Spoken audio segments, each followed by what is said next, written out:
Today to speak. It's been great being in church. First time I've been in church in probably 10 years.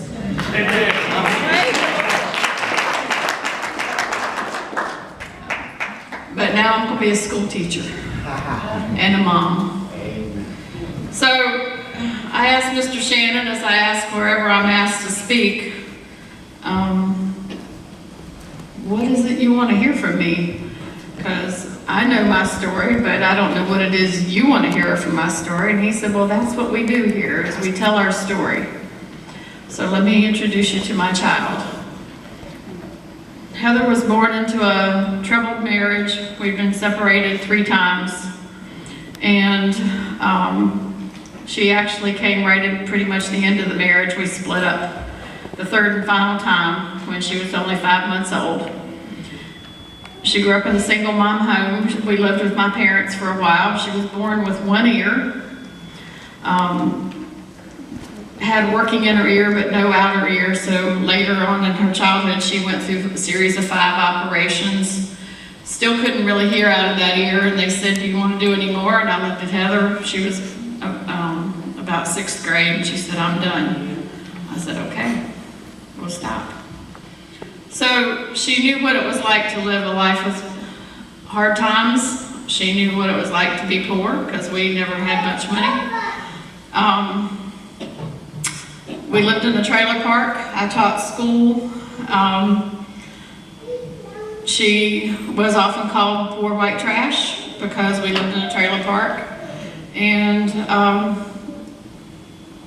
she just lived with that. That's just who we were. And I always taught her that everybody's as good as you want to be. Everybody's as good as anybody else. And she always adhered to that. She always believed that. She always believed in standing up for what was right. I found out after she died, now this child was 32 when she died, I found out after she died how many times throughout her childhood she stood up for other people, and I never knew about it. She never told me.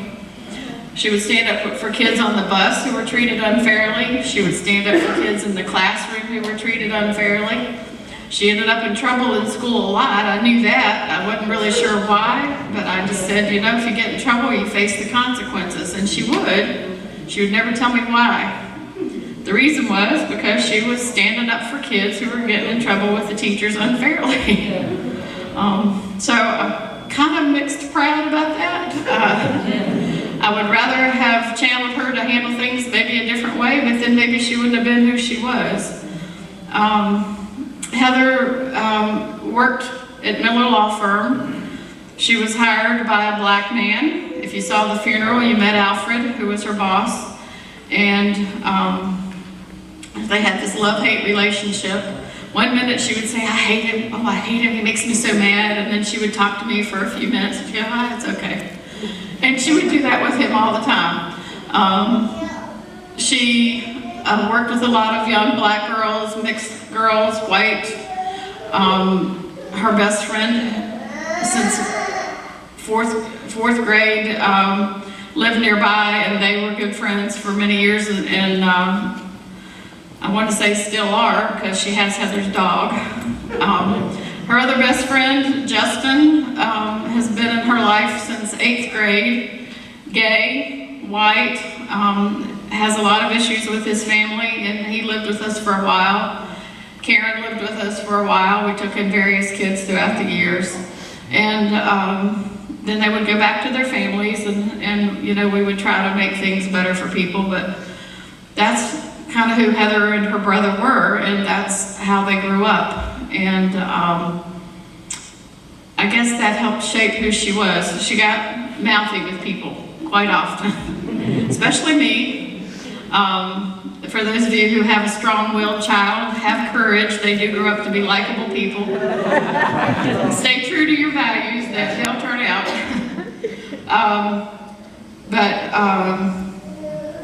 I know in 6th grade she got into a mouth-off with a girl, and the girl challenged her to a fight.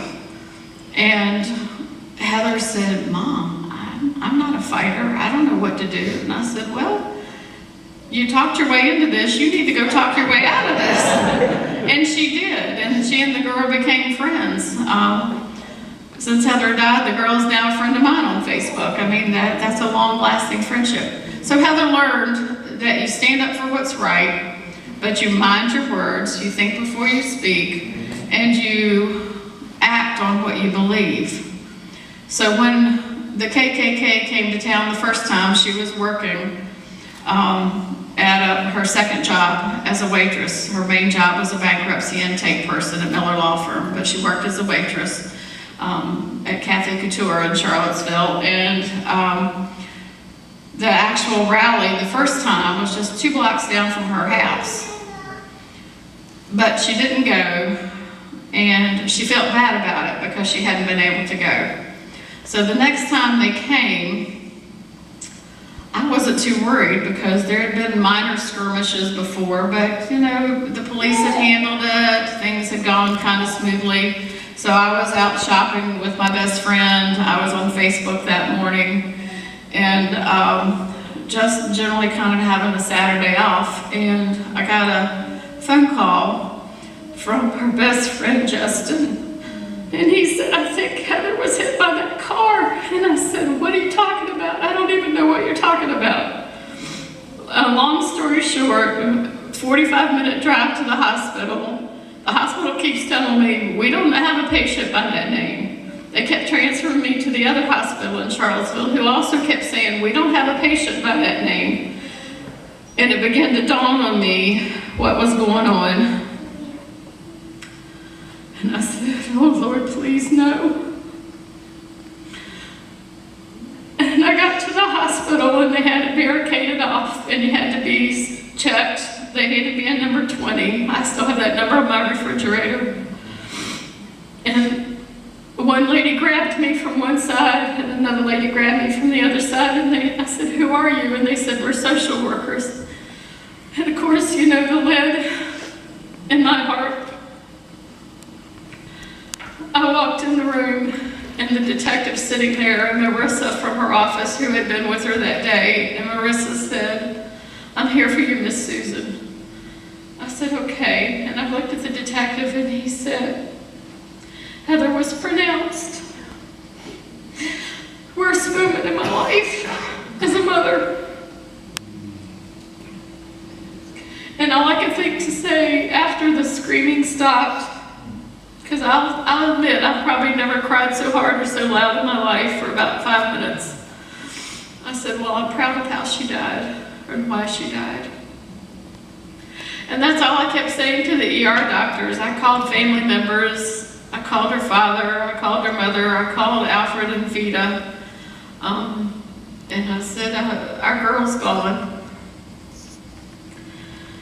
And Alfred and Vida came to the hospital. Heather's father lived in Florida. He couldn't make it for a while. Her brother was in North Carolina, and he kind of already knew also. He'd been on the phone with me all the way to the hospital. And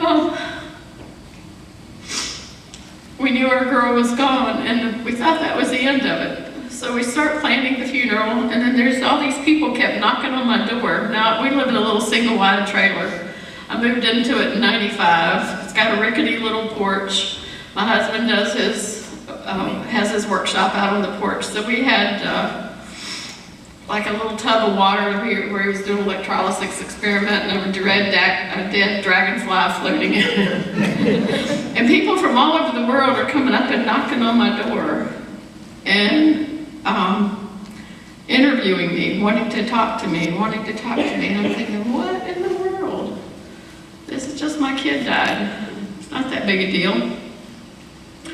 And then people started asking me to speak after the funeral. Well, first off, the funeral was mind-blowing because I said, "All right, we're not in a church. We need to find a place that'll hold maybe 20, 30 people."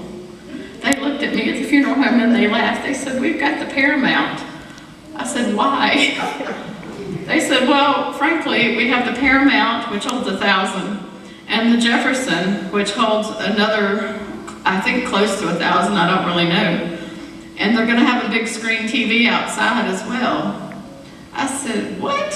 What are you talking about?" They said, "Oh yes, that the Charlottesville police are already on notice that this is the kind of crowds they're gonna be expecting." So I thought, attention then. So what can I say that's going to make a difference here? Because at this point, I started to realize it was up to me to set the tone for how the world was going to view my daughter's death. Now, I know not a single parent in this room would willingly give up your child. There may be days you're tempted, but honestly, you wouldn't trade them for the world, and I wouldn't have traded Heather for the world. But that decision was not made by me, that decision was taken out of my hands. Heather knew when she went there that there was a possibility she could die. She joked about it with a couple of people. She said, you know, I'll probably get killed. Which at the time, everybody's like, yeah. And then afterward, they're coming to me with horror on their faces telling me. So, baby girl knew, but she didn't go there to die. She went there to protest peacefully. And I felt like I needed to share that message with the rest of the world. So I carefully mapped out who was going to explain what about Heather. I didn't allow politicians to be involved in her funeral. I said, this is the one time to introduce my child to the world, and they respected that. They didn't harass me over that. And so I gave my message to the world, which, as you know, went around the world, and I was even more surprised to find that out. So then people started asking me to come speak. And again, I said, what is it you want to know? They said, tell your story. So, that's Heather's story. That's how my child died. That's what her death was.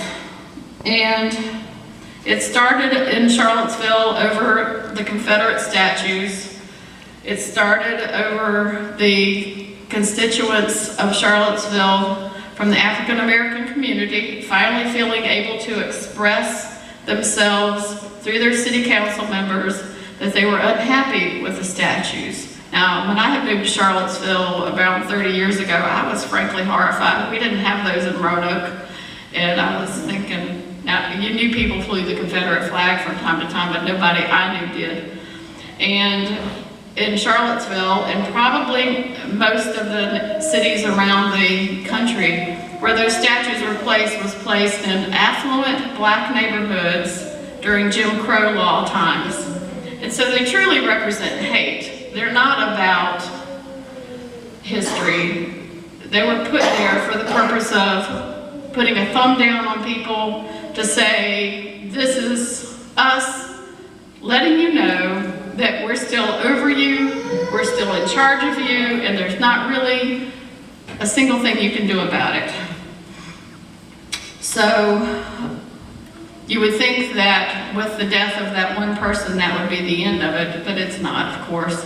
It's been a very polarizing issue. It's made people go completely opposite directions. One of my favorite activities when I was a teacher was the teaching of electricity and magnetism, and you would pour the iron filings on the table, and then you'd hold the magnet underneath and watch the filings scatter. Well, that's what this event has been. It's been extremely polarizing. But I have to say, in a way, that's helpful, because people who were hiding before, hiding their racism before, hiding their actions before, now they're out in the open. And now you start to see who's who and what their motivation is.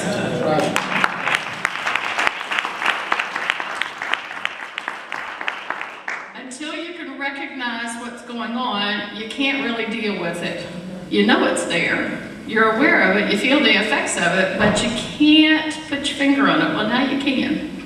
Sometimes, not always. I think Heather's death, well, first off, I have to say, as I've said many times, I apologize to the African American community that it took a white child dying before people paid attention. Because how many African Americans have died? Honestly, what would have been the effect on that particular day had an African American been killed? It's a shame, it's a tragedy, and I apologize that that's what it takes. It's caused some resentment, and I understand that. People say, well, you're getting all this attention just because your child died. Yes, I didn't ask for it. I didn't want it, but since I have it, I will make use of it for the good.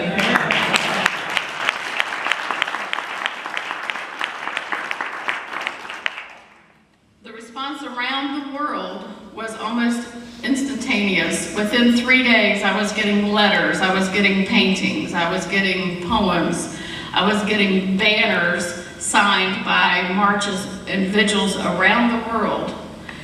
And I had to ask myself, why in the world? Heather was not a saint. She was a normal 32-year-old person. Why has this been such a big deal to the world? And I think the answer that I seem to find resonates the most true is people already wanted to take action. People already wanted to make their voices heard, but they didn't know how. And to see that an ordinary person could make a difference touched off the fire to that kindling wood that was already laid. And it's not that Heather was the first person that died, and I wish I could say it was not so, but I'm sure she'll not be the last person that died in this movement. We have a long ways to go. But I have the world's attention for a little while, so for a little while I'll be able to speak and I'll be able to try to explain. Now, I think it's very important that people not glorify Heather or glorify me. We definitely have feet of clay. Like I said, I walked away from the church 10 years ago. It was not, well, actually longer than that. It was not a welcoming place in the 80s and 90s for single mothers with 2 feisty children. I would get looks like, can't you make those kids behave? Like I wasn't trying.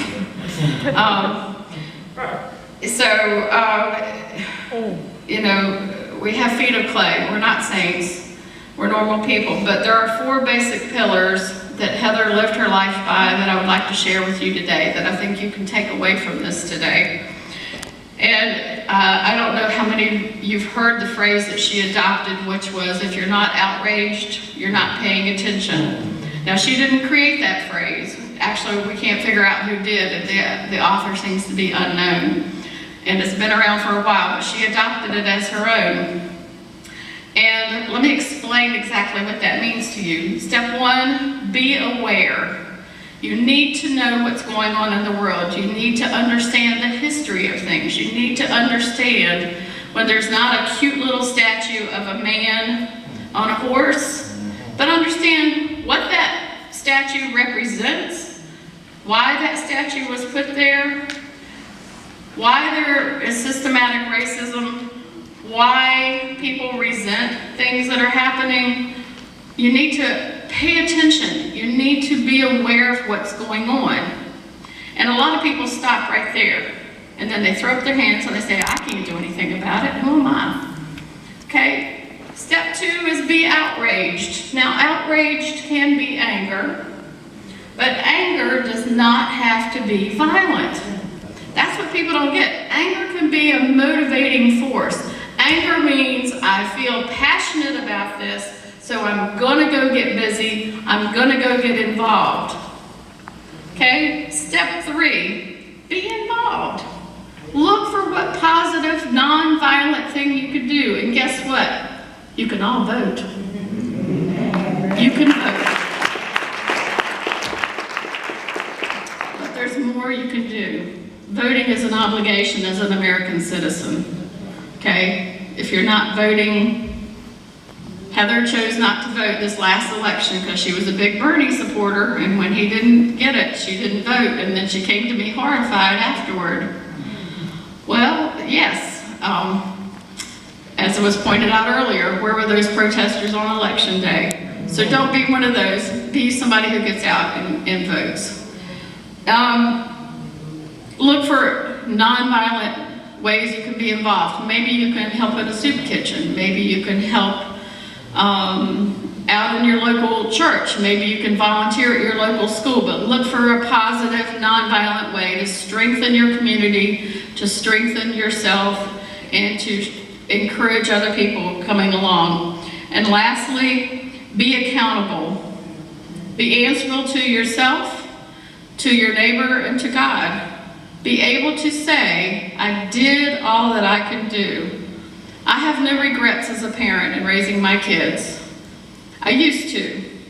I talk to my kids about it, and they're like, Mom, you can't fix what happened in the past. How many of you as parents would change something? Yeah, definitely. I used to eat myself up about that. But I made a conscious effort to spend time with my kids as adults. I made a conscious effort to get to know them as adults, to respect their space as adults, so that even though I miss Heather dreadfully, the only regret I have is I didn't take enough pictures with her. I didn't take enough pictures of her because I saw her all the time and I just took her for granted. Other than that, I don't have regrets. I don't have regrets about what I'm doing, going out to places and speaking. Yes, I make some people uncomfortable. I'm sure a number of my neighbors in the trailer park thinking, oh Lord, there she goes again. A couple times they'll look at me and say, we're sorry for your loss, and then they'll shake their heads as they see me head off on another trip. I can't help that. I have to answer for my own actions. I would say to you that Heather's legacy, in closing, is not a political movement. It's not a political legacy. It's a heart legacy. The only way we're going to truly affect change, in my opinion, is reaching people one-on-one, reaching out to people, maybe talking to that person that you've never been comfortable addressing before. Alfred's youngest daughter is in a predominantly white county, but she is president of her class, and she and her friends, when they would walk past the guys dressed in camo on their way to class every day, they would kind of cringe and not speak to them. So one day she said, you know what? I think I'll say hi. Her friends are like, no, no, no, don't do that. She did it. She said hi. And she and some of the other young men started a conversation. A couple of them said, you know, I voted for you for class president. And her jaw dropped. She never had any idea that there was a connection there. I've been reading up on how to reach people lately, and it says that we will tend to believe whatever our tribe believes, whatever our close families and friends, associates believe, even if we know it's false. And the only way to bridge that gap is to find some point of connection. So I come from coal miners who had kids who became engineers and secretaries, and I was able to get an education. I can reach people who have been through similar circumstances. I can relate to them. I live in a single wide trailer. I can talk to people who live in single wide trailers. I've lived in an apartment. I've been on food stamps. I've been on welfare. I've had massive student loans, managed to get into teaching. You know, I start looking at all the ways I can branch out, and I'd like for each of you to think for a moment, how can I reach out to somebody new? What points of connection do I have that will enable me to reach out to other people? Because only as we reach out to people can we begin to heal the divide in our country. Only as we reach out to people can we express any kind of love or any kind of sympathy and overcome the hate.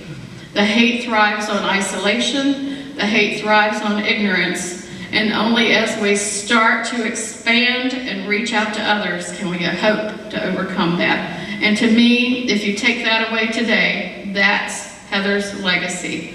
Thank you.